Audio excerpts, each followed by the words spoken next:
We're up.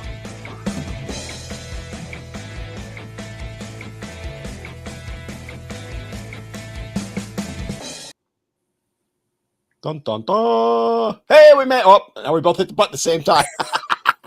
Oops. Oopsie. Hello, everyone. Hello, boys and squirrels. Boys and squirrels, Yeah, or I as did my intro is ladies and gentle nuts in all of my YouTube videos. What are you saying? Liz? Ladies and gentle nuts. Well, let them all come in. We'll see how long we last on TikTok today. I am so No. incredibly sorry that I missed last week. Last week. I was really looking forward to that, but I had to mom. We understand that. You actually missed a fantastic show. They were in rare form. We had so much fun. But yeah, totally understandable. I'm just letting everything sink up here. I think we're good. None of So, our are we connected everywhere else? I'm only worried about TikTok. I- Poor Lindsay got thrown under the bus. She had to set the show up today. Normally I do it, but she did a fantastic job. I tried. E for effort, at least. No, you didn't try. You succeeded. Although I don't see anybody on from YouTube. I don't see anyone on for YouTube either. I'm like, oh no. There we go. Oh, there we go. Steve showed up. All right, we're good. Yes, they want to know about your balloons, Lindsay. Speaking of which, did you go buy some yet? Yes, I did. However, it's spring break. You know what? Excuses are like assholes. Everybody's got one and they all stink. That's what I use with my trainees. So we decided to do an experiment. She's ignoring me. Yes, I am. But we tried to do an experiment where we decided to send the autistic child who had the meltdown and the reason why I wasn't on last week's show to his grandparents for this week. So now my children don't have each other to feed off of. So if you hear noise in the background, I do have a gremlin running about. But just one. Just one. Older or younger? Because I don't know which one. One who's never had to exist without his brother before ever, and he has said the words "I am bored" more times, and I keep saying that sounds like a personal problem. That sounds like a personal problem. I'm bored. Go clean something. So, I'm bored. Go fold laundry. It's been a week. Kaiser, I do see your messages. If you want to chat with me, your best bet is to email me, menneedtobeheard@gmail.com. All right. But that said, Dan almost didn't make it to the start, and the only reason he did is because I tripped at the finish line and was still trying to put everything up. Actually, you had it all set up. The only thing you couldn't do was TikTok. I applaud you. You rocked on it. That said, Dan, where were you today? What did you do? Oh, boy. So I was at a conference virtually for the International Council of Men and Boys, ICMB. Which I keep screwing up and saying ICBM. It's ICMB. I was actually the lead presenter talking about my particular topic was covering issues with the media and how they talk about men and the bias against men and how they present them as basically everybody's Homer Simpson, that type of thing. So fantastic conference. It's still going on. I did have to leave early so I could be with you fine folks. Lot of really good people on there. People you may know. I'm not going to out any names right now. People I know Lindsay knows. And also several new faces that I've made contact with, who have reached out to me. So the idea behind the conference is that one of the big issues that we have when we're talking about, whatever men and boys are dealing with, whether it's family court, domestic violence, all that stuff, is there's all these different organizations out there. For example, Reforging Families, right? Or Men Need to Be Heard, or Boy Meets Squirrel, or Squirrely Girl. I couldn't remember your name there for a second. So one of the things that all these organizations lack is cohesiveness, where we don't do like the women's groups do. So back in the day, I'm kind of sharing with you some of the things I talked about. Back in the day, the National Organization of Women, now, right, was the parent organization for quote unquote women's rights.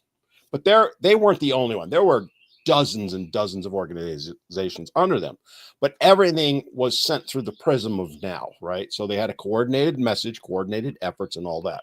What they're trying to do with the International Council of Men and Boys is bring all the groups together. We all have our unique things we want to work on, right? But we want to coordinate efforts on things. So, for example, if there's a state that we're getting really close on with shared parenting, and a certain someone puts the word out that he needs help, it won't be just Men Need to Be Heard, Reforging Families, and Squirrely Girl. It'll be 175 other organizations helping out. So it was really exciting. We talked about domestic violence. We talked about shared parenting. We talked about men's mental health, all the big issues, right? I had to drop off before some of them. Parental alienation was discussed and all that. And really how we can best help each other out, because the issue that we have when talking about men's issues is that it's one voice here, one voice there. It's not a cohesive unit. And that's really what the conference was about and what we were talking about. And it's also what our topic today is it about. happens. It's It funny happens how to that be. is. It's funny how that works. And as go ahead. Dan was preparing for this conference, I was also creating a video to the same effect, or scripting one. It will be up next week. I had a little bit of a problem with my last 2 attempts to have YouTube videos. Something happened in the upload, and my computer ate the file. So it came out. Oh, I've had that happen. That sucks. It came out all grainy, and I had to immediately take it down because I don't know what happened. It just, my computer ate the file or shit on the file or something. Anyway, so I'll take them down and I'll reshoot and I'll put them back up again. But one of the things, the video that I was filming is the Great Perception Matters. Feminism has great PR. Men's rights has horrible PR. That was the title of my talk, you know. Perception is reality. Did you know? You didn't know that either. I didn't know that. That's why it says You didn't. Perception Matters. The title of my talk was Witchcraft. Was Perception is Reality. That is too funny because she has no idea what I talked about. Charlotte's on. Charlotte, hey, buddy. I haven't seen you in a while. I love Charlotte. Steve, I have backups. I just didn't know that I needed them. Yeah, always back up your files there, girl. I always have backups to my file, but I don't know what happened. We had a whole... We all had a power surge came through and screwed up everything. So I don't know if that has anything to do with it or not. Blonde hair. Oh, excuse me. I had a little cough there. I'm not actually blonde. Just I better be careful. She can mute me because she's got power today.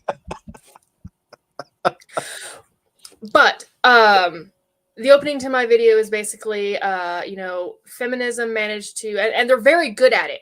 You have to give credit where credit is due. They managed to wrap up privilege and make everyone think it's oppression.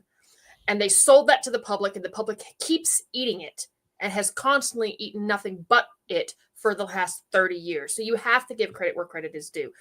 And this is where the men's rights movement could take a page out of their book on how to correctly run a good PR campaign, because people do not care about stuff unless you make them care about it. Conservation efforts is a wonderful thing. All of the stupid, we had protests a couple days ago at SeaWorld, right outside of the SeaWorld. And oh no, not SeaWorld. The conservationists are talking about how it's cruel to the animals. Well, me being me, I walked up to him and said, "You have a minute?" And my husband, Mr. Squirrel, is back and go, "Don't do it. Don't do it." Don't do it. Like, I'm going to do it. And I go, "Question. You want to get rid of places like SeaWorld, which is basically an aquatic zoo?" And they're like, "Yes." I'm like, "You realize that people don't give 2 shits about what they can't see, right? Like, no one's going to care about the whales unless they can have a personal relationship with a whale, because if they can't see it, they don't give 2 craps about it. So if you get rid of places like SeaWorld that bring awareness and give people that, fun, fuzzy feeling of, we have to save Shamu, then congratulations, all of your conservation efforts will disappear, because no one cared about any of this stuff until SeaWorld began, founded itself what, 50 years ago now, 40 years ago now. Whatever. Yeah. Prior to that, no one gave two shits about the whales. No one cared about orcas or dolphins or seals. No one gave a damn until SeaWorld made people give a damn. So what you really do, guys, is you're shooting yourself in the fucking foot. And I swear to God, the lead woman who had bright yellow, not blonde, yellow hair, she looked like a poison dart frog, probably had the personality to match. I swear to God, I saw her glitch in real time. She was like, it,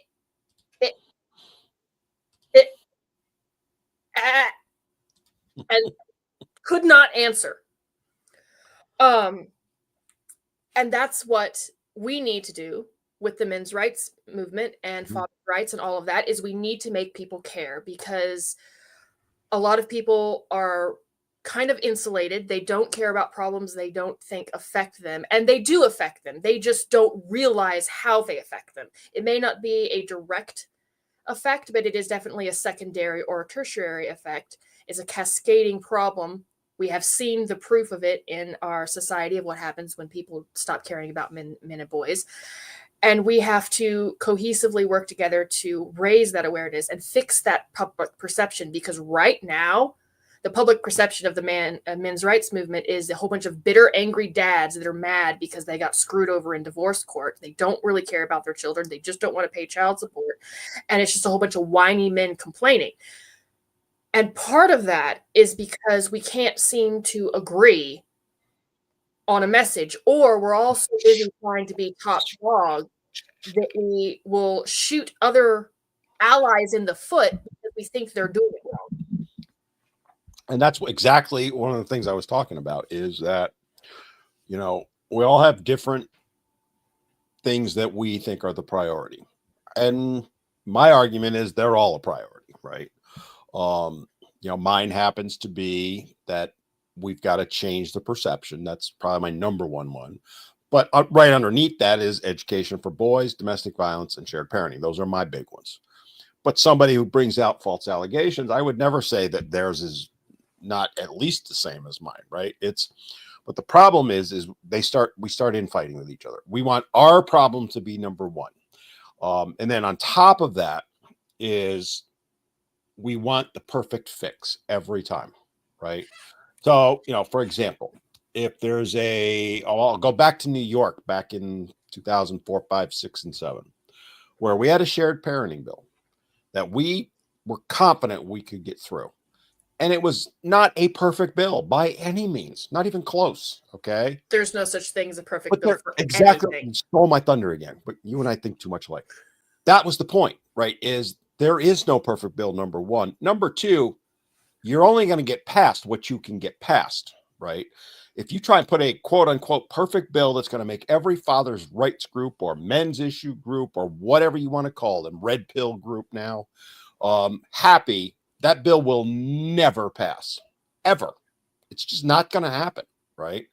So that's why I always talk about, this is a monstrous elephant. It's woolly mammoth size times 10, okay? We can't eat this elephant in one bite. So that's why, all right, if we can get a bill through, for example, we worked on a bill that simply said we're going to change the word visitation to parenting time. Guys were apoplectic. Well, that bill does nothing. Yes, it does do something. The real win is it showed we could have an effect, right? Because we spearheaded getting that bill through. And yeah, relatively speaking, it's a minor thing. But now legislators are like, oh, crap, that group got a bill through, right? Same thing with shared parenting. Whether it's, everybody wants it to be exactly 50-50. I can't tell you how many groups I hear from that. Anything less than exactly, like to the second, they want to time it to the second. 50, that bill will never pass. Not in a million years. You're never going to get it. It's just not going to happen. But what you can say is that's our starting point, and we'll adjust from there. Guys will say we can't give the judges any discretion. Never going to pass. Because then you're saying to a judge, okay, well, an abuser can get his kids or her kids. Or, you know, a whole number of scenarios that I won't go into. You have to give judges some discretion. But if we can get a bill that says the starting point is in the middle and we're going to work out instead of 100-0 and work in, which is the current paradigm, that's a win. and we start building these small wins and going along, that's how we bring about change. And oh, by the way, I didn't invent this. The women's groups did. And I think that's one of the problems is that we're starting from behind the finish line. So we see what women have done, and we have this problem of a false perception of thinking they did it all overnight. They didn't. It's been 50 years, and it was slow baby steps, which is part of the reason why we are where we are, is because they started so incrementally small that no one realized how bad they were getting. It's the frog in the pot with boiling water. You put a frog in a pot of boiling water, it's immediately going to jump out or die. But if you slowly increase the temperature, it'll stay and it'll boil to death. We need to do that, but we also have to recognize that we're in a war. We're not going nuclear right away. And even then, the nuclear option wasn't the first thing. They didn't attack for Pearl Harbor, and then we dropped a bomb on Hiroshima. We worked up to it. It's death by 1,000 paper cuts, and we have to be willing to back off. We can't draw a hard line in the sand and say, I'm not moving, because that inability to bend, that inability to give and have like a strategic retreat, or possibly even you have to advance. And it doesn't matter. A lot of people want to advance. I want to go 10 steps, and they won't even take 10 steps if they can't have all of those 10 steps. Well, I and Dan and our friend Curtis and a lot of other people would rather, well, anything's better than nothing. 5 steps or 3 steps is better than 0 steps. So if you can't get the full 10, you can at least get the 3 or the 5, or if you're even lucky, the 6 or 7. Or you stop at 3 and then you take another step and another step and another step. And eventually you get to that 10, you just may not get it all at once. And we have some, I don't want to call them bad actors, but people who either are so wrapped up in it they can't see the forest through the trees, or are so embittered that they're basically fighting their own private war, and they're sacrificing the cause in order to do it. These are the people that the road to hell is paved with good intentions. Their intent is good, but they have absolutely no idea how to get there. They're basically trying to get to, say, London in a car. They get to the coast and they're like, I need to go further, but I don't know what to do. You go get a boat. Well, it's like, I always equate it when I talk to some of these guys to weight loss, right? So, I'm a trainer. Everybody knows that. And, every January you get the weight loss resolutioners, and they want to lose 20 pounds in 6 days because, X multi-level marketing program tells you that's going to happen. Well, that's not going to happen, first of all. And I always say to people, you did not gain all the weight in 2 weeks. What makes you think you're going to lose it all, right? Better to focus on losing 1 or 2 pounds a week than trying to lose 50 in 2, because you ain't going to ever lose 50 in 2. Right. And then they used to fight with me and go, well, on the Biggest Loser. Well, I hate to tell you, week 1 on the Biggest Loser was actually 4 weeks, just so you know, because I know somebody on the inside there. Okay. And it goes back to what Lindsay was saying. These small steps. The problem we have is we need, what is it? Journey of 1,000 miles begins with one's first step, right? We have 1,000-mile journey, but we're not willing to take the first step unless we can take that first step 1,000 miles. And it's just never going to happen. And that's one of the things we were talking about with the conference, right? Is that we have all these little threads, and if we come together and work on them, then everybody moves forward, right? So if you have someone that's passionate about false allegations, addressing that, awesome, run with it. Do what you need to do. If you need help, let us know so we can all support one another, right? Shared parenting might be another one. Whatever your Corbett was in the conference talking about, he's been trying to get a shelter open in Atlanta, Georgia, basically for 2 years now. But he's been trying to do it pretty much alone. And that's not his fault. He's tried to get help. I've tried to help him as much as I can.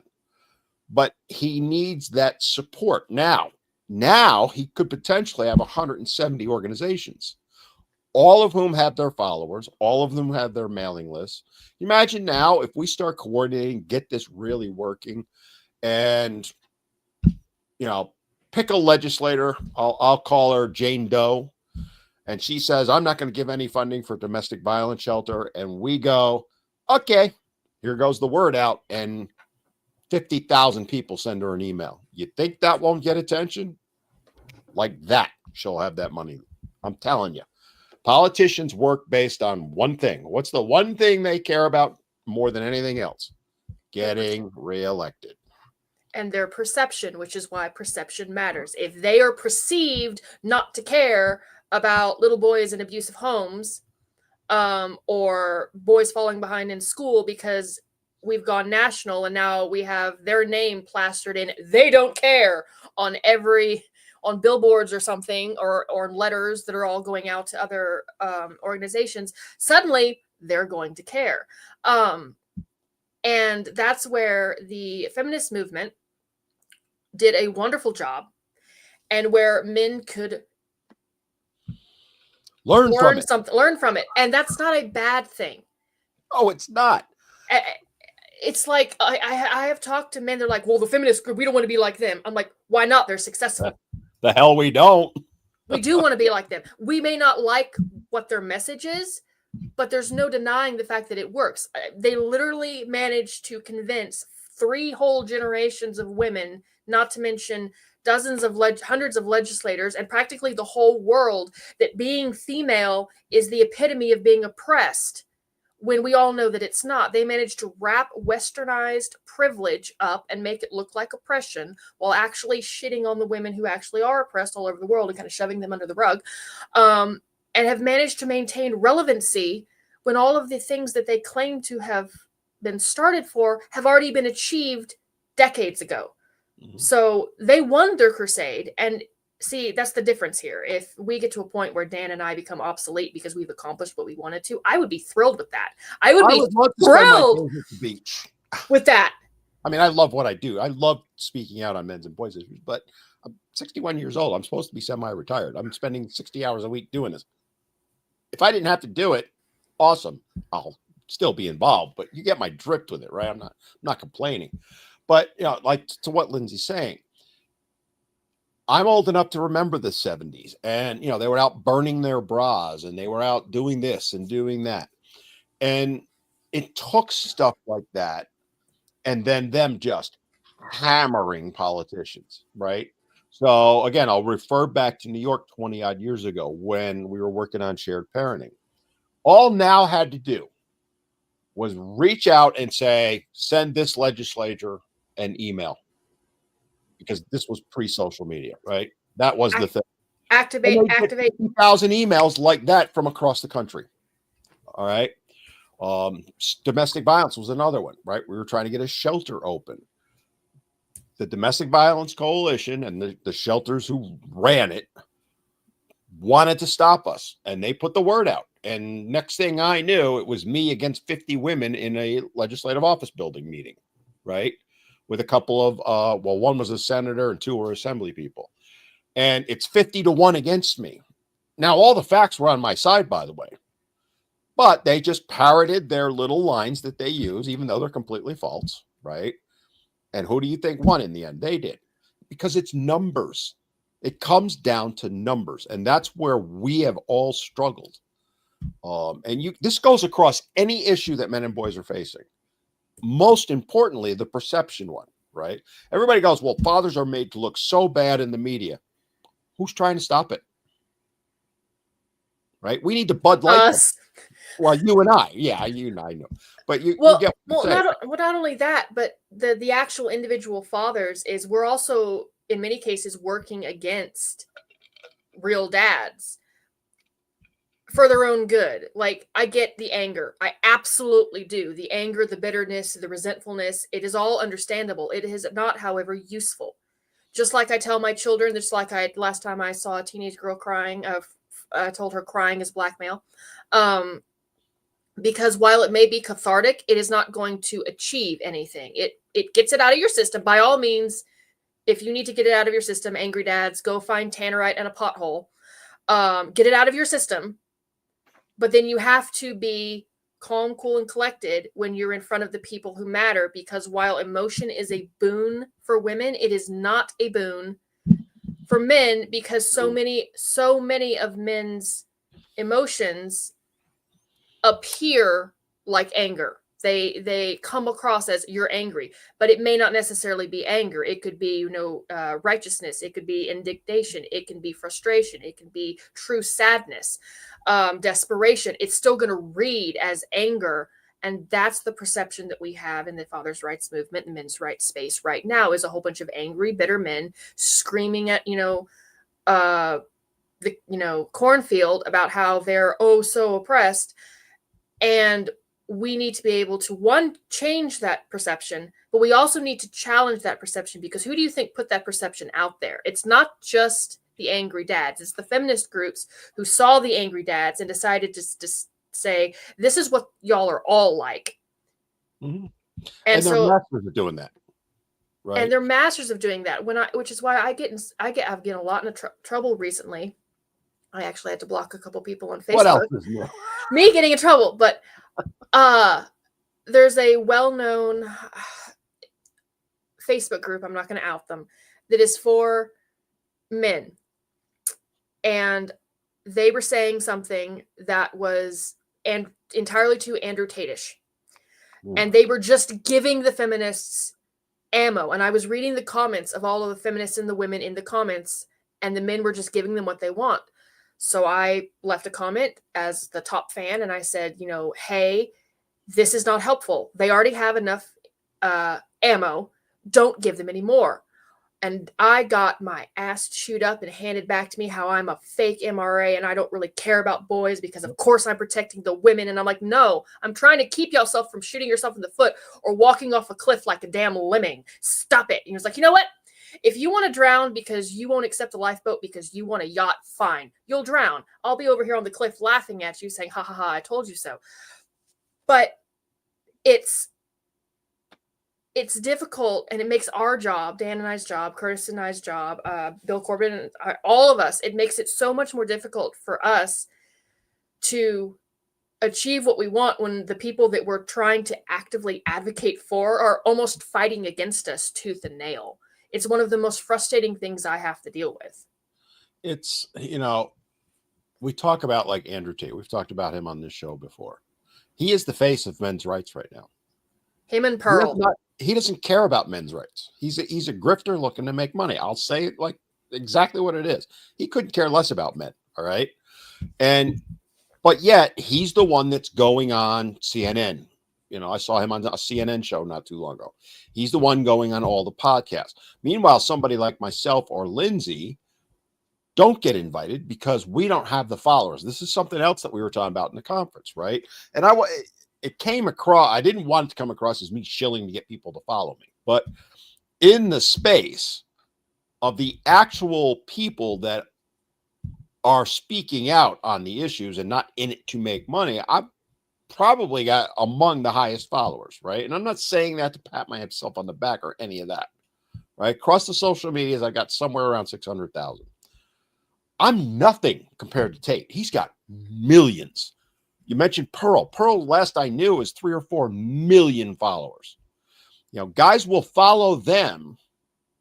And again, I'm not going to throw anyone under the bus, but they'll follow some certain female creators thinking that they actually care about men's issues and I don't fault them. They're trying to make money, right?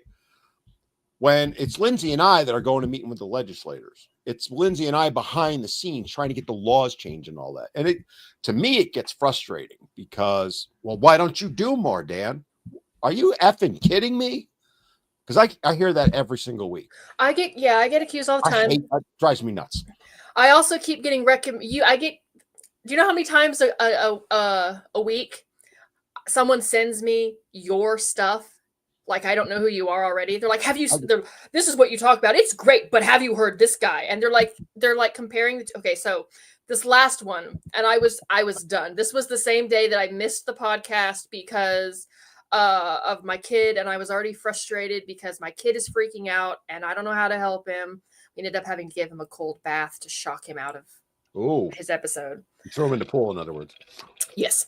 And so I'm kind of a little bit raw, and I got pettier than usual, but I got a comment on one of my videos on Facebook saying, your message is great and all, but have you considered doing something more like this guy? And it was me. And it was you. You do.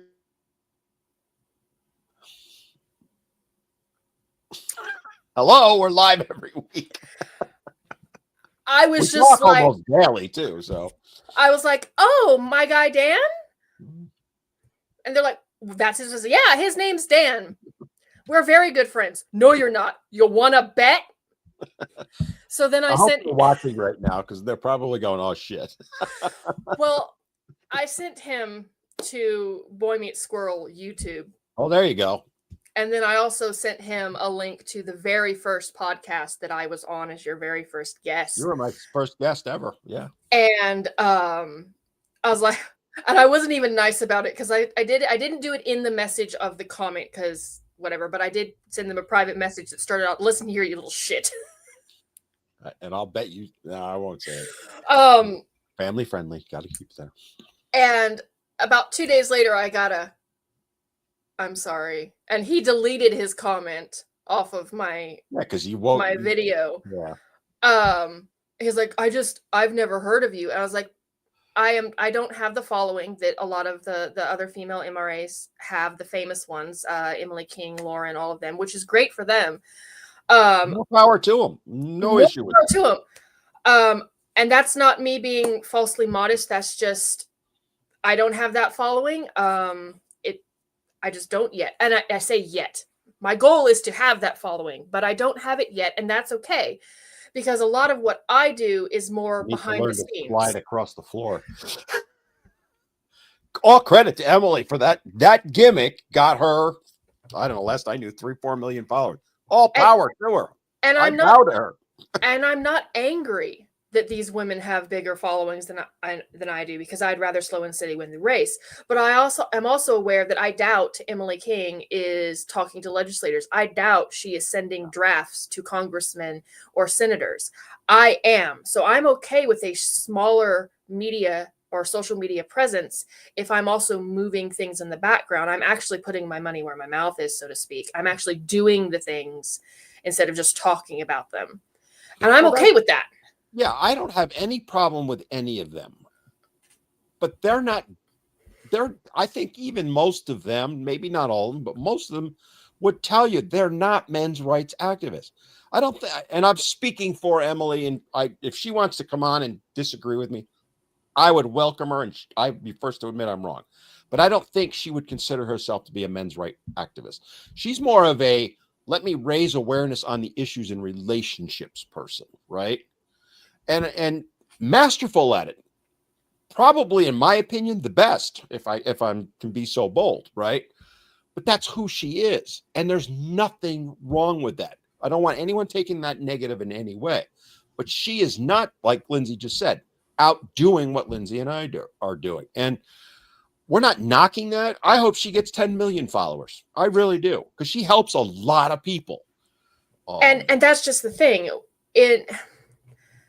A lot of the problems we have with the men's rights movement is, again, we want to put our issues first. We don't realize that nobody is going to have 100% of the answer, but someone might have 2% over there. Someone might have 1% over there. Someone might have, 0.2%, and it all adds up, and it's all important. What Emily does is she brings awareness to a lot of the double standards. Lynn, Greentown Land, does a wonderful job of exposing double standards, all of which are needed. Because the more people that are aware of this, the more people we can bring on later when we try and create actual legislative change, which is definitely needed. But again, it's just like the SeaWorld thing with the aquatic zoo. Emily and Lynn and Sarah Eaton, who's a friend of ours, and all of those, they are this is going to sound horrible. They're the aquatic zoo. They are the ones who make people care about the issues. And then we're the ones who try and make a change. Speaking of which, Lindsay doesn't know this yet, but Sarah's going to be our guest either next week or the week after. I've already arranged Yes. Probably next week. So yeah, I mean, the problem is people will take what we just said and try and pit us against them. Neither one of us has anything negative thought, speech, whatever you want to say about them. I want them to keep doing what they're doing because they are doing a lot of good, but I don't want them being considered a men's rights activist because they're not. And that's not a knock on them. any more than Tate or Pearl is to the negative side. So Emily's awesome. Tate is a disaster for men. Okay. And the problem is again, when we're talking media, and I talked about this in the conference, because I was, like I said, I was the lead presenter, and I said, when it comes to getting issues talked about, and you go to the media, and only two things: eyeballs and ears. That's it. If they don't think somebody's going to look at their article or their TV program or listen on the radio or whatever, they don't care. It's not about the truth. It's not about reporting the news. Remember the phrase, if it bleeds, it leads, right? It doesn't matter if it's true or not. If they can get, so you'll see them post on very controversial issues all the time. Why do they do that, especially on social media? Because they know if they put out, pick your controversial issue, the A word, right? If they put a post up, well, half the country's for, half the country's against. The two are going to start battling each other, comment after comment, no matter how snarky, nasty they are. The algorithms see that. Next thing you know, their post on whatever has 10,000 comments and 100,000 views, let's say. Well, the media people, as opposed to different than Lindsay and I, then have to sell advertising. So they go to their advertising people and they say, okay, put it in, because they all have books, right? Take this post that shows they had 100,000 views and 10,000 comments, and use this one post and tell people, see, I can get your Acme widget in front of 100,000 people like that. That's all they care about. They don't care about, take an issue like shared parenting or something like that. They couldn't care less one way or the other. And I know this because I've been in it. I've talked to them. I've talked to the marketing people. I've talked to editors at newspapers, all of that. They don't care. And that's why they don't report the truth most of the time. You think they don't know the truth? Everybody's like, well, it's a conspiracy, blah, blah, blah. Some cases it is. I'll grant that. But more often than not, they know if they piss enough people off, they're going to get literally hundreds of thousands of views and thousands of comments, as opposed to putting a picture of a puppy up, which is going to get nothing. And that's really what it comes down to. And the problem we have is the women's groups are masters at it. The men not so much. They find one guy who went out and unalived his wife, and they make him the poster child for every man out there. And they get comment after comment, blah, blah, blah, blah, blah. And then, right, little old me and little old Lindsay with our, few thousand followers, we put up something that's factual, real, researched. There's a thing. And, I do okay, but I get a fraction of what some of them get, right? And that's the problem we have. We have to turn the corner on that. That doesn't mean we start lying and all that stuff, but we've got to support everyone within the space, which means liking, sharing, commenting on social media. It means joining in, sharing your stories. The best way we can combat all of this is for every man and every woman who cares about a man to share their horror stories. Talk about them. Go meet with a legislator and tell them how you were falsely accused of whatever, or pick your poison, right? Doing stuff like that will change things, not overnight, but a lot faster than sending a nasty letter that just plays into the stereotype that's been created. You also have to understand that, and this is where I think a lot of guys struggle, is because guys think in much more linear, not anecdotal, what's the word? Almost mathematical, logical. So they'll send a, well thought out, almost sounds like a research paper. It's almost like a technical paper. And it is absolutely 100% true. But have you ever read a technical manual? It's not exactly fun reading. Exactly. Like, you might read it if you have forgotten your phone on the nightstand at 2:00 in the morning and you have to go shit. But you're not going to pick it up for funsies. And that's where the women's groups have mastered is they'll spread out their information so it's not one all information dump. They'll pick 1 or 2 points and they'll use bullet points, and then they'll run those ad nauseum, wrapped up in anecdotal stories. Anyone who says anecdotal evidence doesn't work is lying.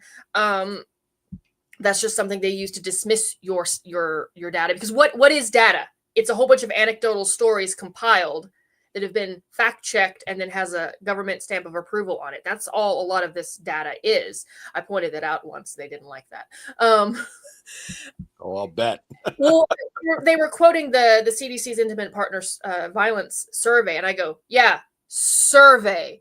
It's even in the name of the study. It's the survey. How do you think they got all this? They surveyed people with anecdotal evidence, and then they fact checked it with justice statistics. But still, and that's how we need to kind of do it. We need to.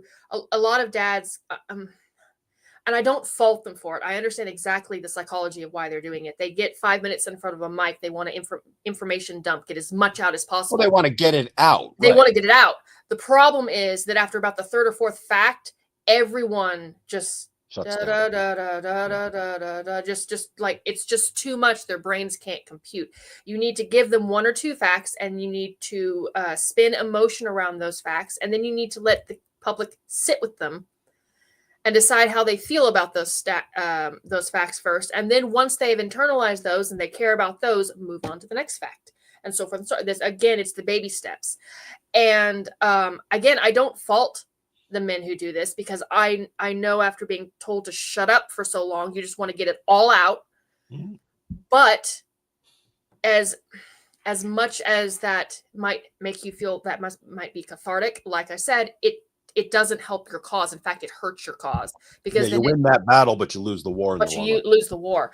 And that's what we need to make the guys in the movement understand, is that this is a long war. In many cases, it's going to be a war of attrition in some places.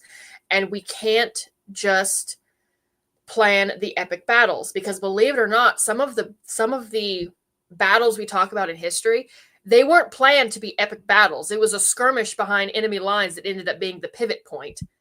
And no one would have thought anything of it at the time. Or it was an accidental meeting between the edges of 2 different sized maps.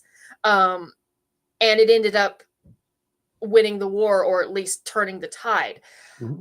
And we think that those were big battles because we hear about them in history class. But at the time that they were fought, they were nothing. They were blips. They were small scale. They were the Revolutionary War is full of specifically these kinds of battles that they only look big and grandiose in hindsight. At the time, it was farmers with pitchforks doing guerrilla warfare. That's it. Pretty much, yeah. And we need guys to think of the winning the war, not necessarily the battle. Sometimes, and you have to concede defeat sometimes. Sometimes you have to be willing. Strategic retreats are a good thing. Yeah. Because you'd rather. Go ahead. I'd rather give up ground and retain the ground that I've already won than keep going and end up losing more ground. It's funny because I was talking with some people last week. We had a meeting. And we were talking about media, right? And I said to them, I'll give you something going on right now, because it was right after the State of the Union, right? That illustrates the problem that men have getting their message across. And I don't care what your political stance is, which side you're on. It's irrelevant. We're studying what's going on, okay? So focus on that, not Republican, Democrat, left, right, whatever, okay? You look at how the messaging's being done. The Republican Party messaging is all over the place. There's no real cohesiveness to it. Here and there is, but overall, there's no cohesiveness at all. Then you look at the Democrats, where they literally, right after the State of the Union, and I was laughing my ass off, literally every member that is known, all the big names, made the exact same video, verbatim, like word for word, verbatim, They all spoke with one voice. I don't care what the content was. I don't want to hear anybody talking about it. It's irrelevant. Okay. But look at what they did. They made it appear that they're a solid, cohesive unit. Doesn't matter what their message is, but their message gets heard because they do that. And again, it goes back to the women's groups do the exact same thing, right? They pick a particular battle that they want to win. Last election, what was the battle they all chose? The A word. It was everywhere. Everyone was talking about it, right? Doesn't matter where you stand on it. Let's look at it from the high view of did they get their message across? You damn well better believe they did. You might have agreed with it or disagreed with it, but you cannot argue they didn't get their message across. They've done that masterfully for 50 plus years. They pick a particular topic, they go after it, then they do what I call a strategic retreat, then come back with another one. And they've repeated this cycle over and over. And then underneath all that is the constant, right? And I talked about it in my talk on the conference where I talked about, because I always go back to the Brady Bunch because hello, Marsha, right? My first love. Y'all stay away. Marsha. She's mine, okay? By the way, I just saw a picture of her. She's 68 years old and gorgeous still. But anyway, I talked about how, and people will say there's examples before that. Yes, there are. But for me personally, as a boy of 7, 8, 9, 10, and 11, growing up, I was watching the Brady Bunch every week. And it wasn't universal, but pretty much every single time it made the girls look great and the boys look like idiots. Every contest, the girls won, the boys lost. That started taking hold. And I remember thinking about it even back then, right? Then, and as I talked about in the conference, fast forward a decade, Homer Simpson becomes the face of fatherhood and still is, by the way. Okay. Right after that, Everybody Loves Raymond. Remember that show? He's a complete moron who can't accomplish anything unless his wife or mother tell him what to do. Right? Funny show, by the way. I love the show, but you look at that objectively, he's painted as a complete idiot. Then right next to that, because they were right after the other, you had the King of Queens, which is basically an advertisement for women to abuse men. Go watch the show and tell me I'm wrong. And then you go into the 2000s, and the example I pulled was Modern Family, another fantastic show. But Phil Dunphy is portrayed as a complete moron. Lovable, great dad, but a moron. And when you think about that, so that's 50 odd years of people like me, Lindsay's boys, and everyone in between seeing that. What's the perception of men? They're idiots. They're idiots. They're idiots who need women to come and save them. And it's not just in it's in all level. It's in all level of media, from things geared towards adults to children's shows. I am very particular about what I let my children watch, my boys watch, because I don't want them to have this perception. I don't want them to feel like there's something wrong with them. Or the other day, they'd been watching something and I guess I hadn't realized what they were watching. I have parental controls on everything, but those are just sometimes. There's always ways around it. There's always ways around them. Always. And I had told, Mr. Squirrely had told them no. And they came and asked me.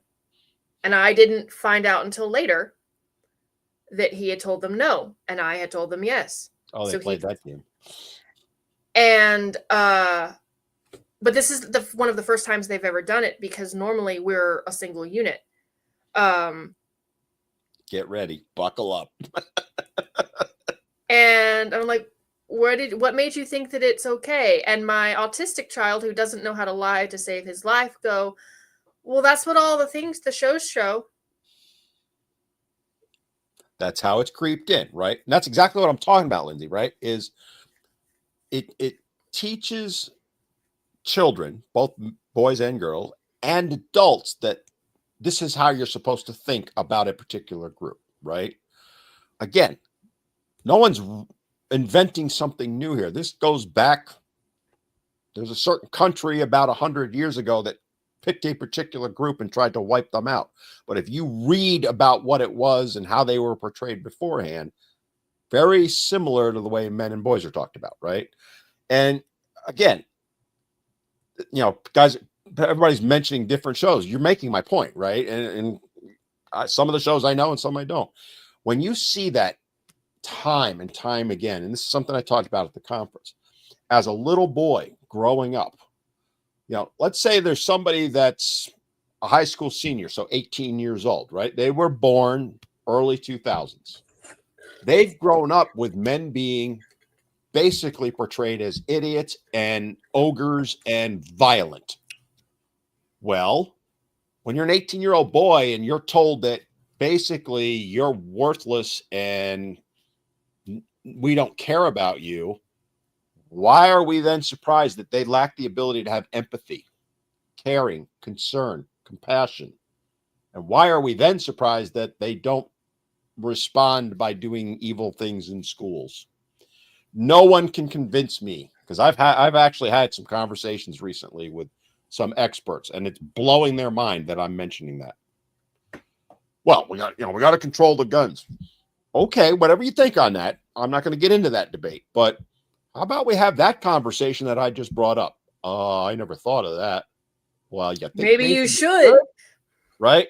And again, that's what we're talking about.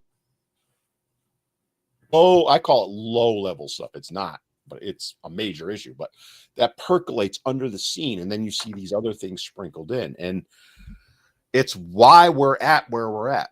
And it's why Lindsay does what she does and why I do what I do, because the only way we're going to counter it is to stand up and speak out against it. It's every chance we get. And it's going to be nasty. Squirrely Girl Bingo. All it takes for evil to prevail is when good men do nothing. I swear to God, I'm going to start a drinking game. One of these. Are we allowed to drink? No. Well, I don't drink anyway. You'd have shots of like root beer. I could have shots of the moonshine. By the way, I made sun tea the other day. I drank an entire gallon today. It was so good. Anyway, but what? I said moving on. Moving on. Sorry. You got me fired up. I'm coming out of this conference. I was all fired. I got everybody else fired up, and then they got me fired up. If it wasn't online, I probably would have got a standing O. And I didn't intend it that way. I got fired up. I really did. Because, I mean, it is something I'm passionate about. Because, I talk to boys that are, when I call them boys, to me, they're boys, but they're really young men, 18, 25, in that range. The way they think about themselves is horrible. And it's not their fault, right? And then when you add into it, many of them don't have a male presence in their life to teach them right from wrong on that and how to be men and all that. And that's where it really sets into them. And it's why they're unaliving themselves. It's why they're out doing things in the schools. It's why they're walking away from society. I talk all the time about them walking away from women, which is true. They're walking away from the workforce. They're walking away from education. They're walking away from society. They're sitting home playing video games. And that is not good. It's not good for them. It's not good for all of us. And that's why Lindsay's going to start taking shots for her favorite saying. We're going to start that soon. That's for why for all my squirrelyisms that I save. I lost my train of thought. That's why it's so important. And it's why I argued during the conference. It's the most important thing we do need to work on. Because until we start addressing that, people aren't going to hear what we have to say. They're not going to listen to us about false allegations if they think we're complete idiots or angry men who don't want to pay child support. That was a great analogy. So WorldNet just said, WorldNet just said, don't men control the vast majority of the media? So no, they don't. You know who does? Well, women. No, it's not. Well, it is. Well, it is, but you know who controls the media? The people who buy the stuff that's advertised. That's who controls the media. I hate to break it to you. Nobody wants to admit that.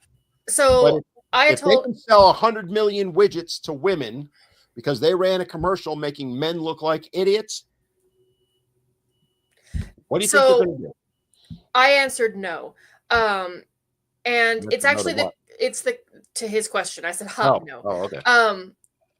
Did we just Who owns the media company does not decide what is on or run by the media company. What is decided by what they run or what they have is the consumer. So whatever sells is what they're going to produce because they want to continue to make money. So if Misandry sells, it absolutely sells like sells. hotcakes. Sells like hotcakes. So it doesn't matter if a man owns the news channel or not, or the parent organization. They're going to run with whatever sells, and because that's what they're after is money. And they're going to give. They are businesses. And my curtain is coming at me. The wind's blowing. What am I wrong about? What? Someone said I'm wrong. What am I wrong about? You're wrong, Lindsay. There, I said it. Steve Kelly said you're wrong. Do tell. I'm curious. What am I wrong about? I'm not angry. I'm curious. What exactly about that am I wrong about? So, like Kytros Karma, I love that name. Said I worked 2 years in television. Directors decide the shows. Do they? Who decides whether the show gets aired? Program managers, or whatever title you want to use. And who decides for them? Advertisers. Because if nobody's willing to advertise on a show, it ain't gonna run, right? And that's where I say that, right? Yes, you're right. Program directors, whatever you want to call them, they make the decision ultimately. But if you think that they aren't completely focused on what are the ratings, how does that translate to ad revenue, you're crazy. And look, Dan, your show's not doing that great.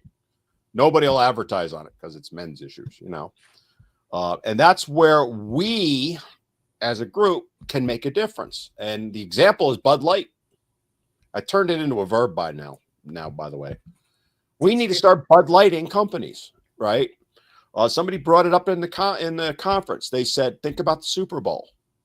The NFL ran a commercial promoting women's flag football for girls. Awesome. 100% applaud it. Where was the one for boys? So they took the time to write the NFL, and they got a response, but that was one person. Imagine if 50,000 of us did that, or 100,000. That's what I mean by Bud Lighting them. We don't do that. Women's groups do, though. Oh, we are absolutely wonderful at activating the phone tree. The flying monkeys. Fly, my pretties. Oh, my God. Fly. Yes, I bow to them. They are masters at it.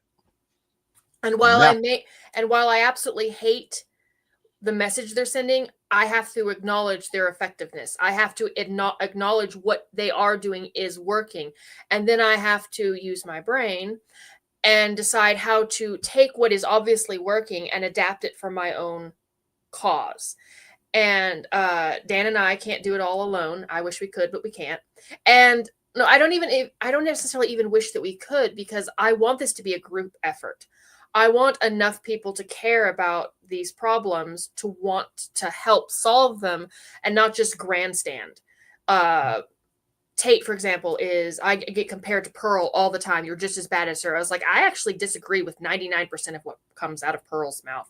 I mean, she brings up good points, but her delivery sucks, and she stirs the pot. She offers no real solution. So she's the pot to get ratings, by the way. And she's the perfect example of a broken clock is right twice a day. And they're like, well, you would love to be like Pearl's. Like, I would love to be on as many shows as Pearl, but I would actually love to debate her and tell her how she's wrong. Because a lot of the things she says, she has had no long-term relationships. She is not a mother. She is basing off of this stuff off of the Andrew Tates. She is basing her knowledge off of the angry men on the internet and saying this is what all men care about. And while they have a point, some men care about that, her perception of why they care about that and what should be done about it are off. And she never offers, we need to fix it, this is how we fix it. She never offers a solution. She only cares about agitation because that's what gives her the ratings, because she's rage mining is what she's doing. Makes her money. And by the way, we do a little bit of ourselves. I make videos from time to time that are specifically designed to get engagement. I have to, right? Because if I don't, all the various social medias won't push me out. So I'll put a video out every once in a while. That's specific because somebody called, "You're rage baiting on this video." Yeah, I am. And yeah, but I'll admit it. It did really well. And here's why I did it. Because the very next day I was releasing a video in my falsehoods of feminism, right? Those videos do 5 to 10,000. The video in question did on YouTube well over 200,000, right? So I have to do those videos here and there to get the audience so that when I release the, what I call the juicy good stuff, enough people will see it. And I know Lindsay runs into the same thing. We have to do that, right?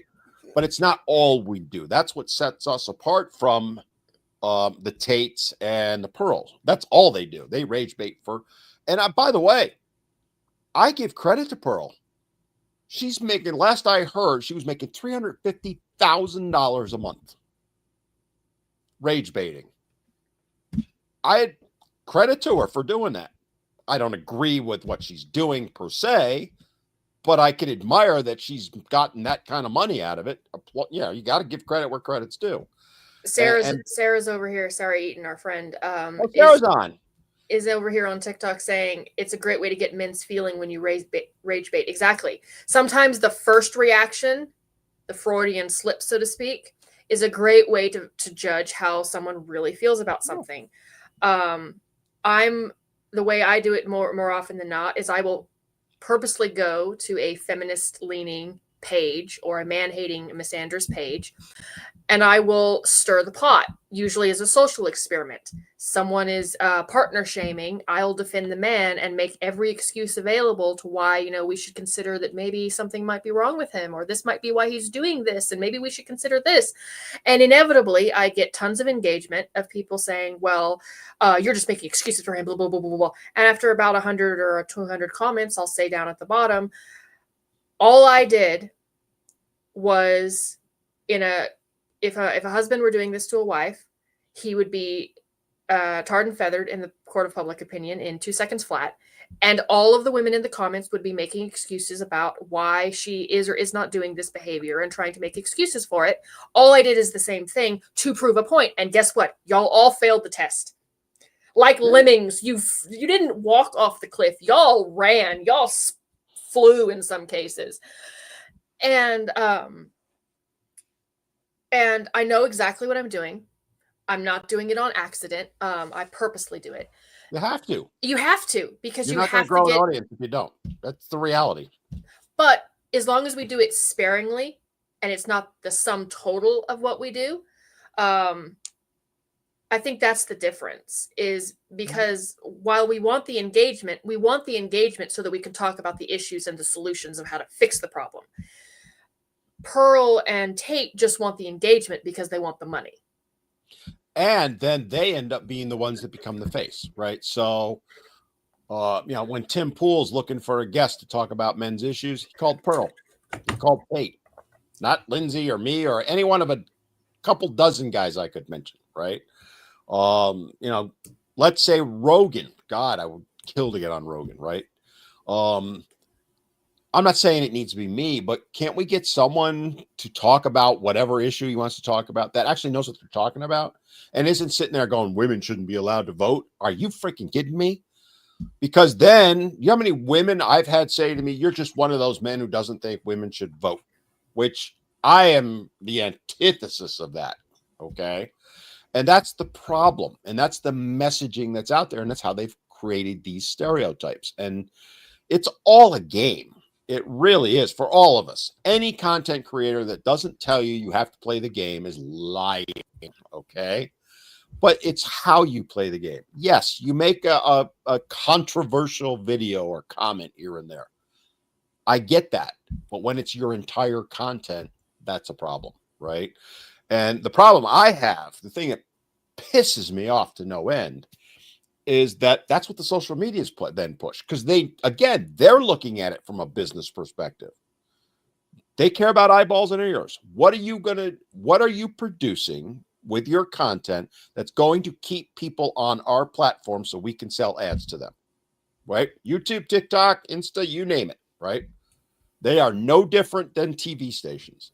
They're in it to make money. Well, if I do a video, because most of my videos that I do that are, not I call it investigative journalism type, are ones you guys send to me. Almost, I would say probably 98% of them. It's rare I find a video to talk about on my own. All right. I know that's what my audience wants. It's why I talk about it. And to be fair, I enjoy it a little bit. Sometimes I don't, and sometimes it gets old.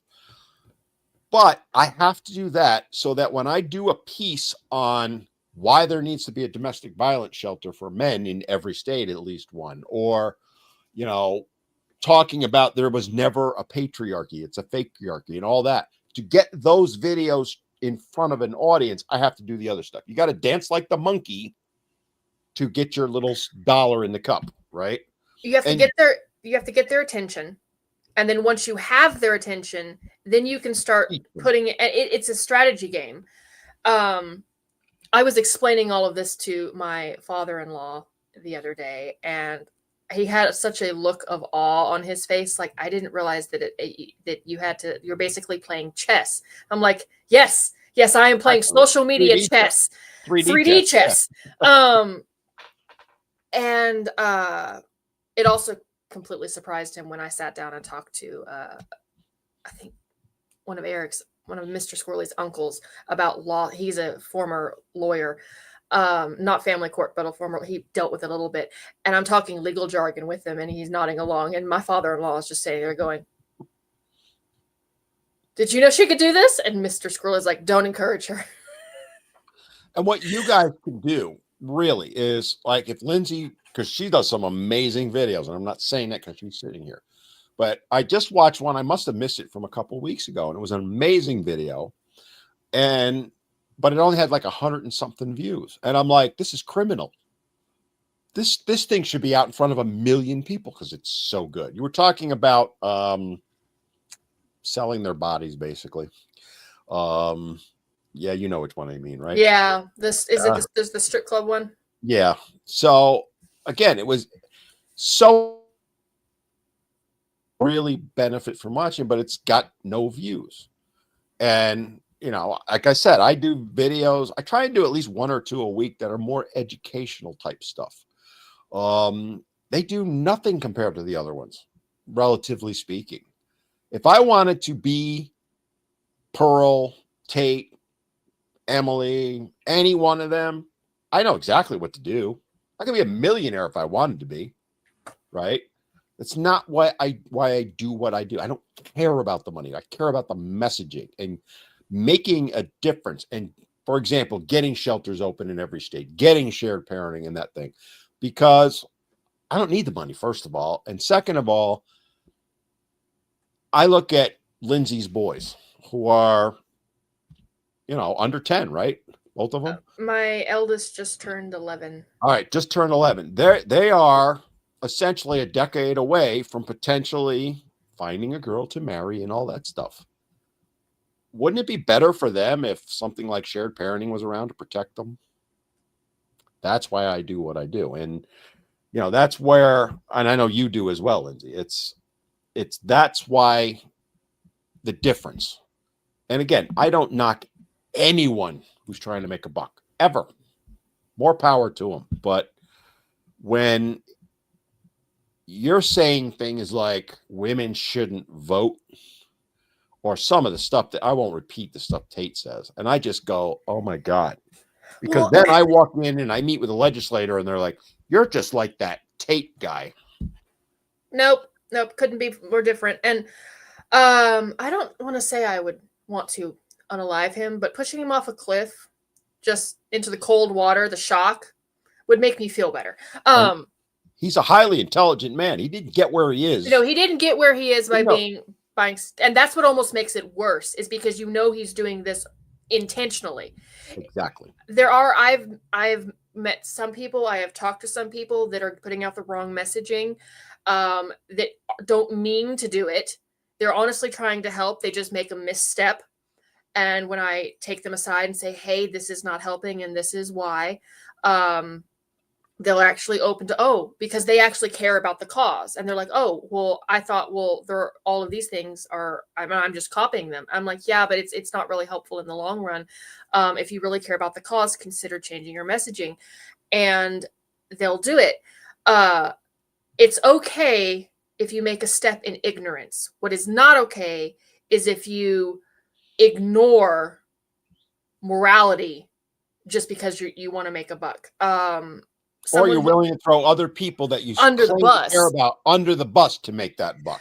Because what Pearl and Tate and all the people that have created this false perception of the men's rights, fathers' rights movement in space have done is they've hurt the very people they claim to be speaking for. Because the further men and women get away from each other, the more they hate each other, the more you make men hate women, and the more the women think men hate them. You're hurting us. We should be trying to get us back together to complement each other, because Sarah said it great down in the comment section on TikTok. Men and women are not meant to do everything that the other is supposed to do. We are meant to do everything the other can't do, and we are supposed to complement each other. We are supposed to be helpmates and partners. We are not supposed to be enemies. And the further the divide gets, the worse off we all are. Men need women, women need men. Otherwise, our species is doomed to extinction. And so that's what annoys me the most. What infuriates me the most is because a lot of these agitators, the social media agitators, are doing the exact opposite of what they claim they're doing. That, by the way, is my biggest problem with feminists, is because they're all preaching to care about women when they're hurting women far more than they're helping them. And they attack any woman that doesn't agree with them. Like, oh, I don't know, you. Me. If I had $1 for every time I get called a pick me, I'd be almost as rich as Elon Musk. Just saying. I could at least afford a seat on his private jet. And it's there, and that it come. I don't have any other way to say it. They are hurting the people they claim to be fighting for. Mm-hmm.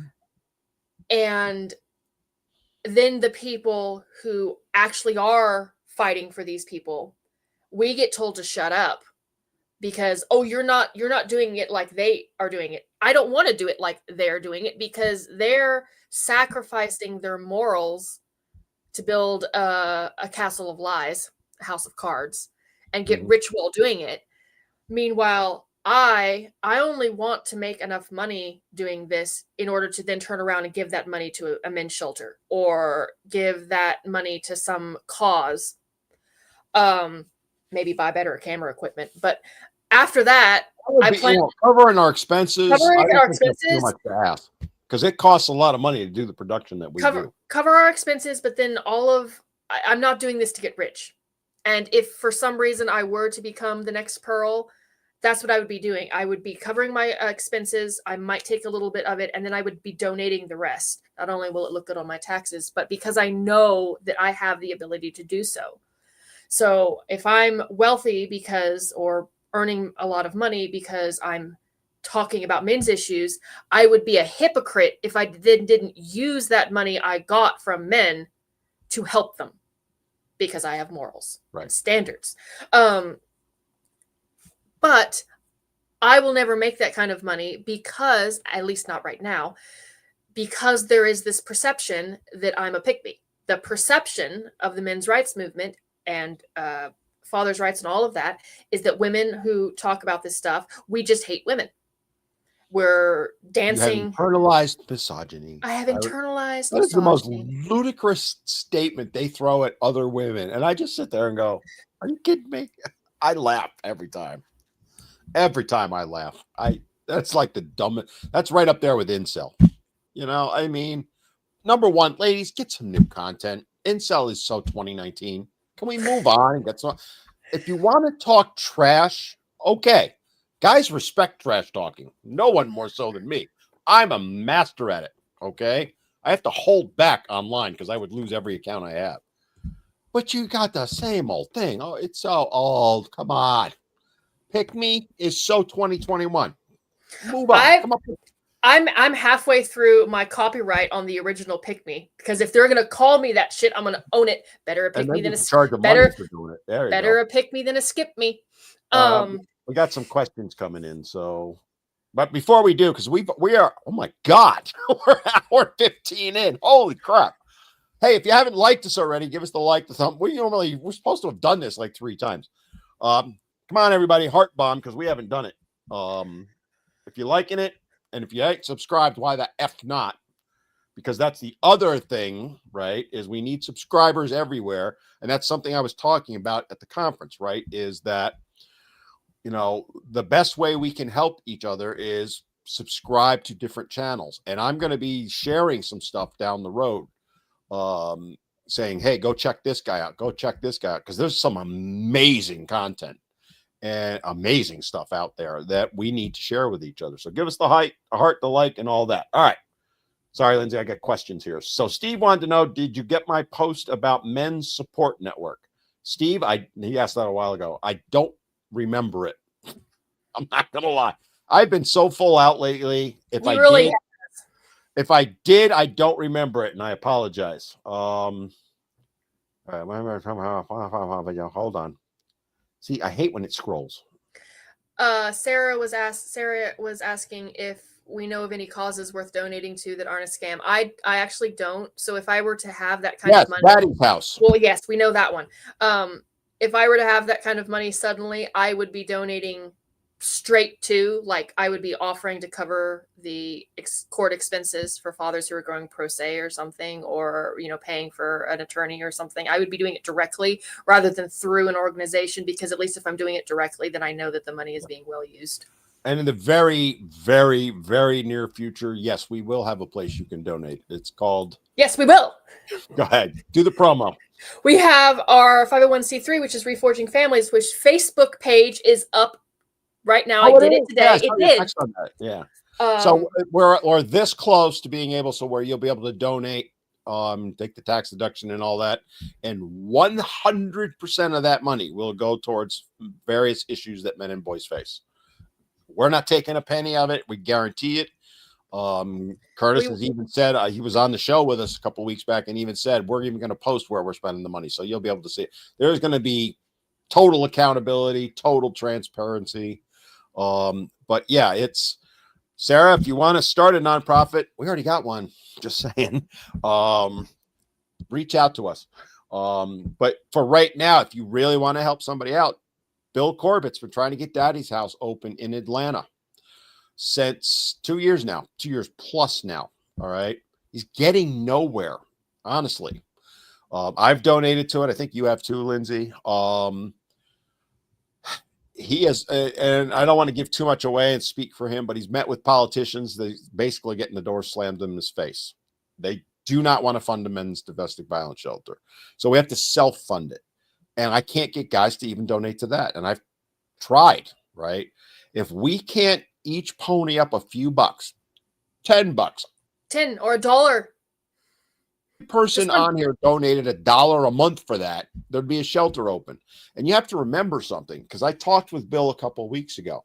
I'm working on Daddy's House in North Carolina. Other guys are working in other states.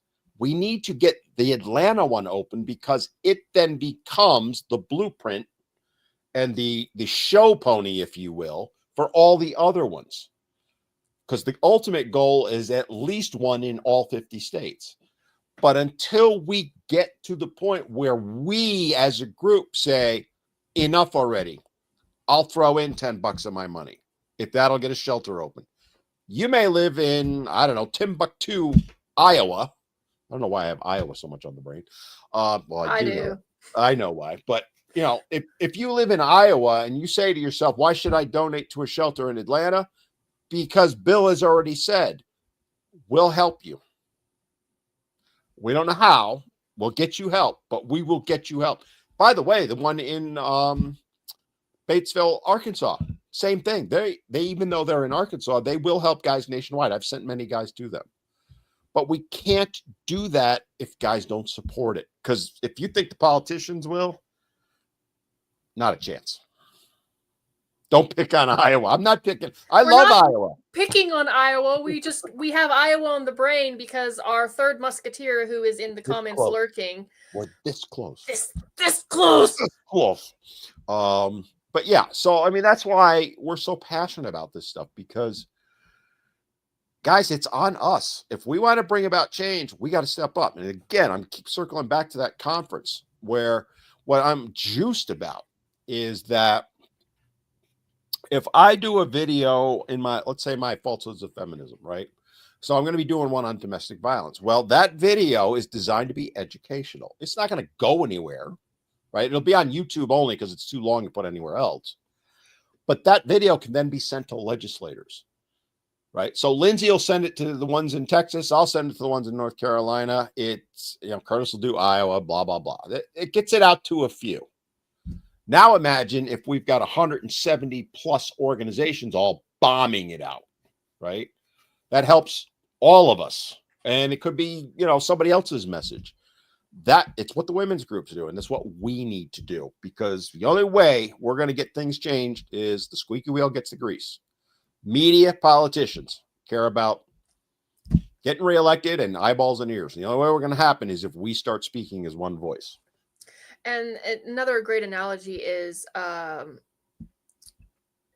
difference between in a stadium, all the just chatter, all of the buzz noise that you hear, versus when you all stand to say the Pledge of Allegiance.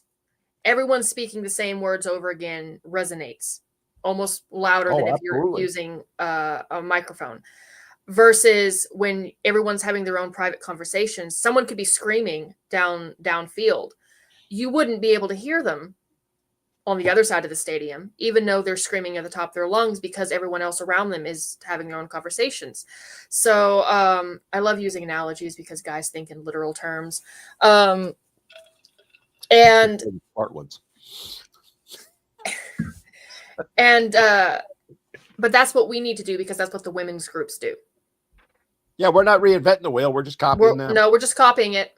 We're stealing it for our own purposes because it works. Twin sanity destruction. So you're saying it's all mental, it's no men. I knew those feminists were right. Well done, sir. Well done. Well done. I golf clap on that one. Yeah, I mean, it's a tough subject because a lot of guys don't want to hear it, or they're so emotional about it. And it's why, that's the other thing is it only takes one bad apple. And we had it happen in New York with the shared parenting bill there, where it was a couple of guys and they went nuts because the bill wasn't perfect and did everything they could to sabotage the bill.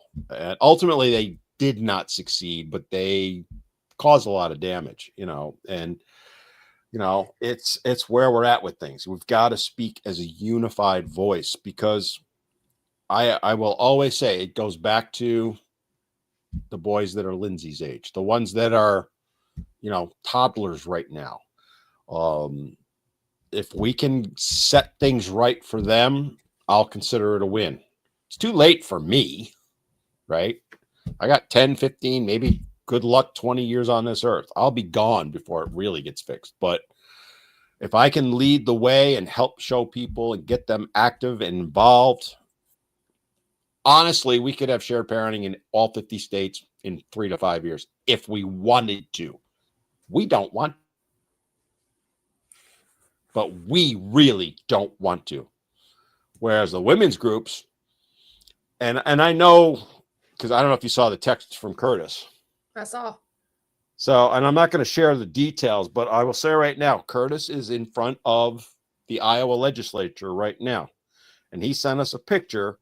There are dozens of women there right now arguing against shared parenting. It wearing red, coordinated. That's the proof, right?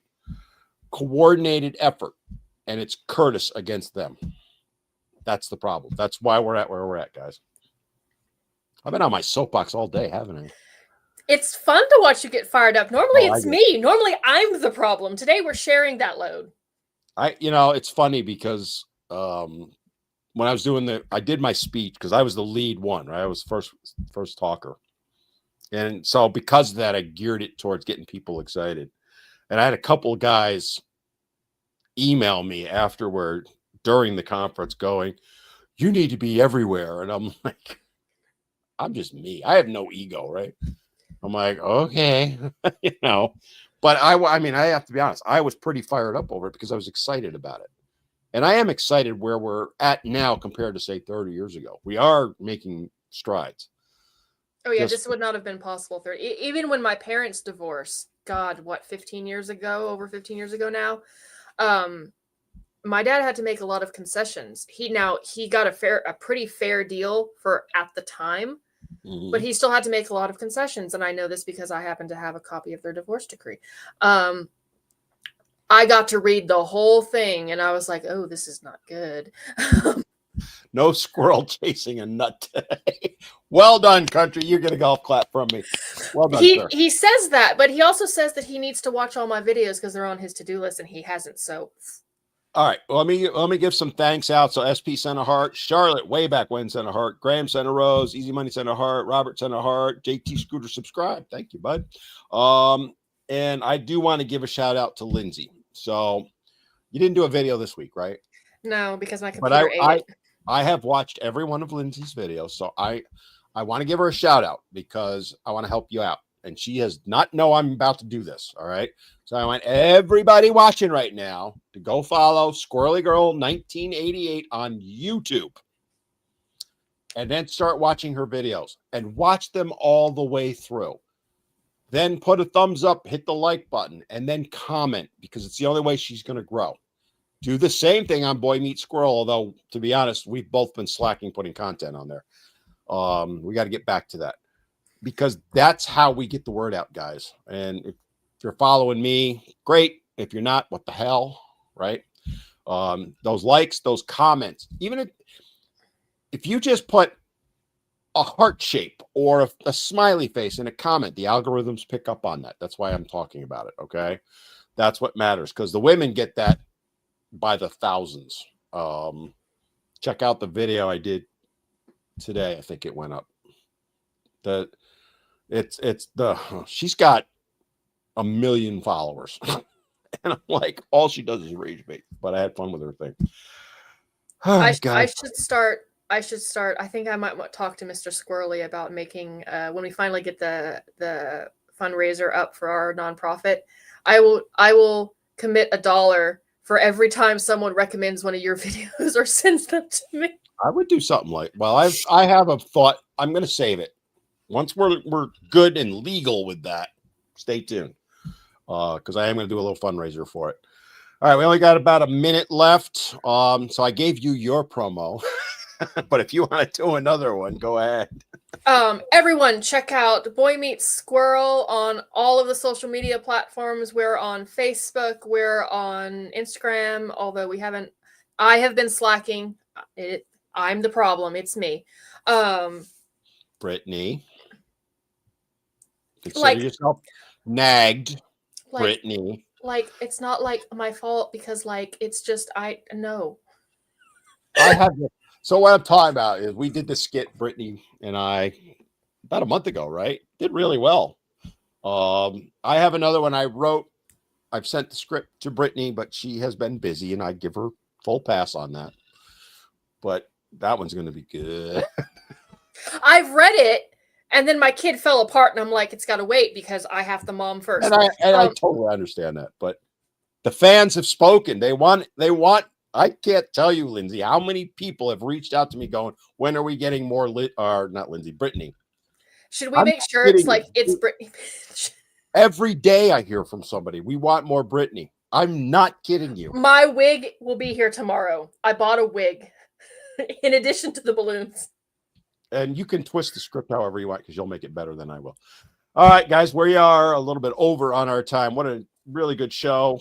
This is probably the one that's flown by the fastest for me. Yeah, it doesn't feel like it's been the full hour and a half. And Sarah, if you're on, if you can make it next week, I'll reach out to you behind the scenes. You and I chat. Come back next week. We're live every Wednesday from 4 to 5:30. we have a guest. Hopefully next week, Sarah will be joining us and sharing her thoughts, and hopefully not getting us banned. Her and I on the same screen Not- might be Well, dangerous. yeah. It'll be two blondes and the bald guy. Just saying. Okay. Just saying. All right. So they want to know what your username is. I already said it, but go ahead. Squirrely Girl 1988. The whole year is important. 1988, not just 88. And I think that is true across all platforms except Facebook. I'm just Squirrely Girl, but there's a picture of me. You will be able to tell. It's me. Hi, it's me. Hello, it's me. Why am I? Not I'm getting... the problem. Isn't that? Yeah, that's there. There's the music. Bye, guys. Shut it down.